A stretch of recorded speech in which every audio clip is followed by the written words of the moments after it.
Hey, we're back at the top again today here on the road to Pokemon Sword and Shield. It's week 24, and we once again are back with the series where we go over the Bring Back the National Dex controversy. The last time we talked about the bad of this controversy, and here today we are talking about the good. We do have 5 ways that it is good, and then the next video we will talk over on what the resolution that we should take from it. With that, we can hop into the reasons why this is a good thing. Let's begin. I'm prepared to be so hated right now. Anybody who competitively battled in Generation 6 will tell you for sure, nothing really changed to the meta in Generation 7. Except, of course, for the Legendaries and the Ultra Beast being added to the top of the metagame, bar a few Pokemon such as Mimikyu and Toxapex. But the thing is, if certain Pokemon aren't brought back, that means a whole new Pokemon will rise to the top. Just think about it. Put Legendary Pokemon, starters, they all will be missing. We don't even have Mega Evolutions anymore, so even those won't be a threat. You will see former Pokemon who are at their apex of their viability in older games who are sunk down to the bottom of the tier list because of new additions from Generations 5, 6, and 7 come right back up to the top, and we'll see their former glory shine throughout the Galar region. The question is, are you at least acceptable of that? Aren't we all tired of seeing Landorus, Therian, Chansey, Celesteela, Greninja, just all these Pokemon? Rotom Wash, that's another good one. Not seeing these Pokemon hounding around the OU tier for many more years will be a nice, refreshing thing to happen to the meta. This next point might be argued a bit, but when you think about it, it worked well in Generation 5. They didn't make Pokemon that were in previous games available during the story during Generation 5. And why can't it work here again?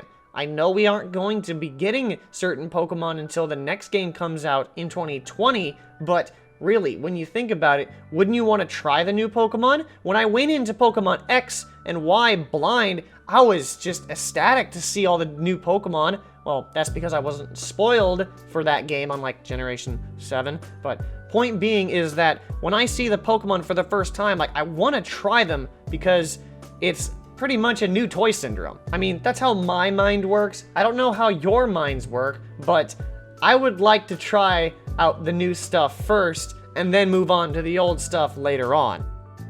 I did mention this before in a previous section, but this point needs to be brought up again. We should be getting all the remaining Pokemon in the game that releases next year in 2020. And when you think about it, we were all hoping that Sword and Shield was that insane, crazy console Pokemon game that's open world, and while we might have to wait, waiting has helped in the past. Just think about it this way, right? So imagine that the game in 2020 is either, who knows, a sequel to Sword and Shield or the Diamond and Pearl remakes. And I mean, through either option, we should be getting the rest of the Pokemon cast in that game next year. I mean, fool me once with Sword and Shield, that's on me. Fool me twice and don't release all the Pokemon still in the second game, shame on you!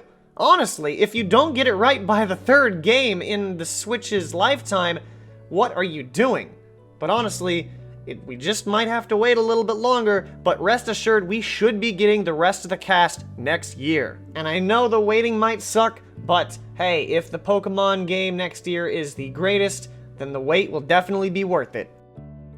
We're gonna bring back the Masuda quote where he said they want to put more effort into the animations and graphics rather than the Pokemon cast itself. Many Pokemon fans were keen to point out the tree that was in the wild area and compare it to the trees that were in The Legend of Zelda Ocarina of Time. And while, yeah, it does make sense on why people would be outraged about it, they said they want to focus on the animations and the graphics, and then they come out with that trash. That's understandable. What's not understandable is that is an E3 trailer. They have still tons of time to work on it. If you look at the most recent trailer at the beginning of July, you will see some graphical improvements, and they still have time before the game ships out and releases in November. But even if you look at the Breath of the Wild's trees in its E3 debut trailer back, I can't remember when exactly, but the trees didn't really look up to par like they do in the final product when it eventually released. So once again, I said this in the last video and I'm gonna say it again. I would like to see what it looks like in the final product this November before being outraged. And you can feel free to grill me in the comments for that, but I guess I just go into things being cautiously optimistic. But that's only because I like to see things first before I bring down my final judgment on them. I know right now you might be disagreeing with this video, but there is a silver lining. Think about which Pokemon you've always hated seeing, hated going against, or just hated in general. For me, that's Mega Kangaskhan and Magearna. I already know I'm not going to have to run into Mega Kangaskhan because there's no Mega Evolutions, and it's very likely that Magearna won't be available right away because it is a mythical Pokemon. And oh, happy day, that will be great. Not having to deal with Pokemon that have been a thorn in my side for the last half-decade, I can finally breathe easy again.